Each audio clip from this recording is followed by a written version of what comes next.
जय श्री राम, जय हनुमान बाबा की जय।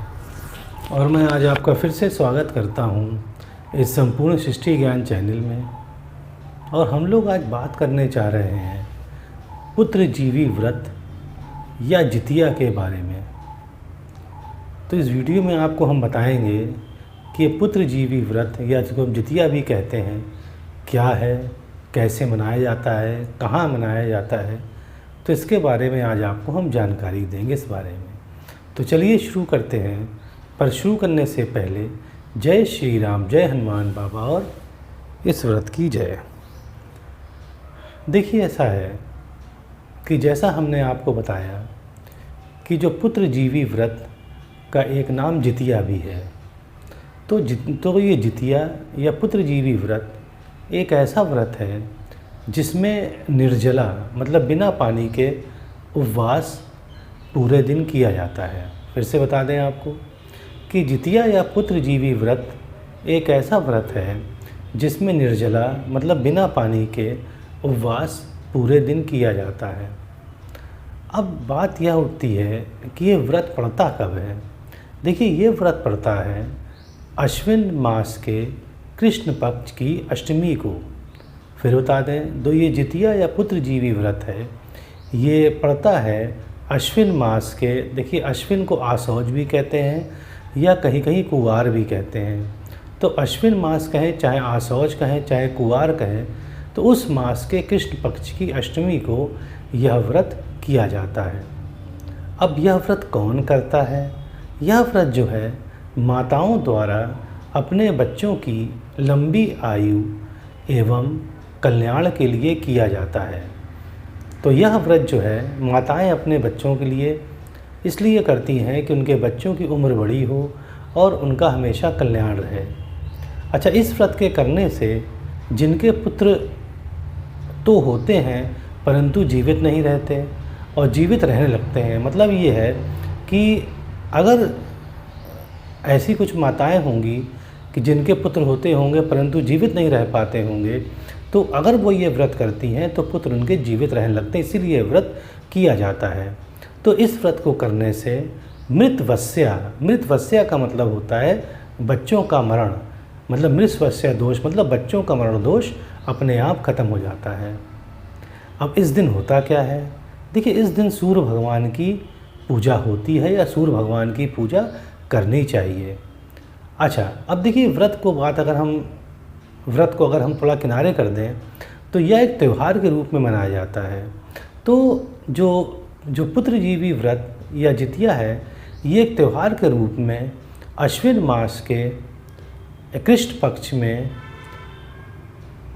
सप्तमी से लेकर नवमी तक मनाया जाता है। मतलब ये है कि अष्टमी को व्रत तो होता ही होता है, परंतु इसकी शुरुआत सप्तमी से हो जाती है और नवमी को ख़त्म होती है। अब देखिए कैसे। तो यह व्रत जो है मतलब त्यौहार रूप में बिहार है, झारखंड है, यूपी है, वेस्ट बंगाल है, यहाँ पर ज़्यादा मनाया जाता है। तो अब जैसा बताया हमने कि व्रत तो अष्टमी के दिन किया जाता है, परंतु इसको त्यौहार के रूप में सप्तमी, अष्टमी और नवमी को किया जाता है। देखिए, पहले दिन को नहाई खाई कहते हैं। नहाई खाई के नाम से जाना जाता है, मतलब नहा के खाना। नहाई नहाना और खाई मतलब खाना। तो पहले दिन को नहाई खाई के नाम से जाना जाता है। उस दिन माताएं स्नान करने के बाद ये भोजन ग्रहण करती हैं और अष्टमी के दिन सख्त उपवास रखा जाता है, जिसे हम खुर जितिया भी कहते हैं। देखिए, सख्त उपवास का मतलब क्या है? सख्त उपवास का मतलब ये है कि उस दिन निर्जला मतलब बिना पानी पिए वो मतलब दिन रात पूरा व्रत रहता है। अच्छा, व्रत रखने वाला स्वयं स्नान करके भगवान सूर्यनारायण की मूर्ति को स्नान कराए, रोली से टीका लगाए, चावल छिड़के, फिर धूप दीप से आरती करे और फिर भोग लगावे और भोग को प्रसाद के रूप में बांट देवे। तो उस दिन बाजरा और चने से बने पदार्थ भोग में लगाए जाते हैं। अच्छा, एक और बात है कि देखिए, हर जगह अलग अलग होता है, पर जो मुझे मालूम है मैं आपको बता रहा हूँ कि इस दिन सब्जी और फल नहीं काटे जाते हैं और ना ही खाने चाहिए। तो तो ये जो व्रत है ये थोड़ा कठिन व्रत है, पर अगर अपने बच्चों को बचाना है या उनके अगर हमको उम्र के लिए करना है तो ये मतलब ऐसा कोई कठिन कार्य नहीं है जो माताएं नहीं कर सकती हैं। तो जो हमने बताया आपको, जो ये जितिया है ये एक त्यौहार के रूप में मनाया जाता है। और कथा देखिए क्या है इसकी। देखिए, एक समय की बात है जब भगवान कृष्ण द्वारका नगरी में निवास करते थे। तो उस समय एक ब्राह्मण भी द्वारका में रहता था। उसके 7 पुत्र काल के गाल में समाकर ख़त्म हो गए थे, मतलब मृत्यु को प्राप्त हो गए थे। और इस दशा को देखकर ब्राह्मण बहुत ज़्यादा दुखी था। एक दिन भगवान कृष्ण के पास आया और कहने लगा कि हे भगवान, आपके राज में आपकी कृपा से मुझे 7 पुत्र हुए परंतु कोई जीवित नहीं रहा, तो क्या कारण है? यदि आप मुझे राज में आप दुखी देखना नहीं चाहते तो कोई उपाय बताएं कि मेरा ये कष्ट कट जाए।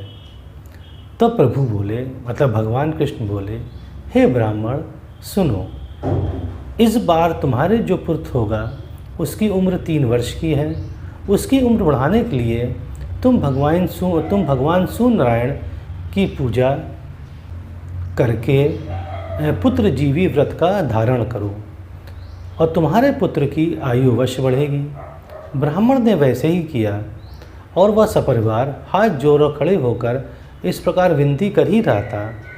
तभी क्या हुआ, तो उसने जब विनती करी सूर्य महाराज से और पूजा करने लगा सूर्य महाराज की, तो जब सूर्य महाराज ने उसकी विनती सुनी तो सुनते ही सूर्य भगवान का रथ जहाँ तहाँ वहीं रुक गया। और ब्राह्मण की विनती से प्रसन्न होकर सूर्य ने अपने गले से एक माला ब्राह्मण पुत्र के गले में डाल दी और आगे चले गए।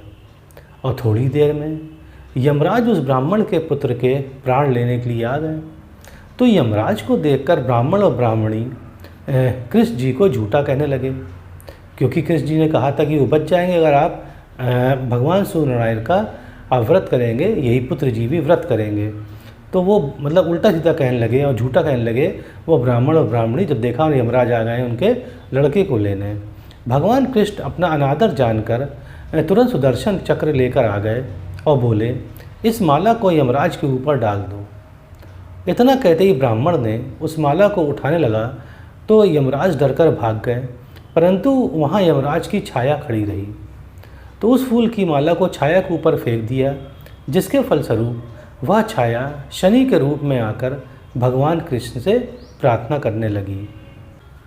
भगवान कृष्ण को शनि देव के ऊपर दया आ गई, तो भगवान कृष्ण प्रभु ने कहा कि जाओ तुम पीपल के वृक्ष पर रहो जाके। तो तब शनि की छाया पीपल के वृक्ष पे निवास करने लगी और इस प्रकार भगवान श्री कृष्ण ने उस ब्राह्मण के पुत्र की उम्र बढ़ा दी। इसलिए हे भगवान, जिस तरह वह ब्राह्मण के लड़के की उम्र बढ़ी है उसी तरह सबको बढ़ाना। तो देखिए, ये कथा थी ये पुत्र जीवी व्रत की या जितिया की।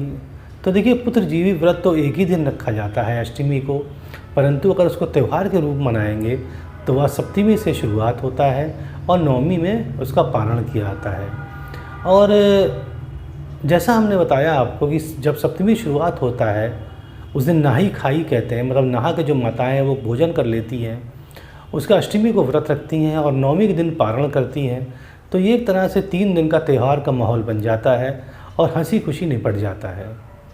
तो देखिए, आपको समझ में आया होगा कि ये पुत्र जितिया या पुत्र जीवी व्रत या जितिया व्रत क्यों मनाया जाता है और इसके पीछे क्या कथा थी। तो अच्छा लगता है तो सब्सक्राइब करिएगा। अब मुझे आज्ञा दें। जय श्री राम, जय हनुमान बाबा और कृष्ण भगवान।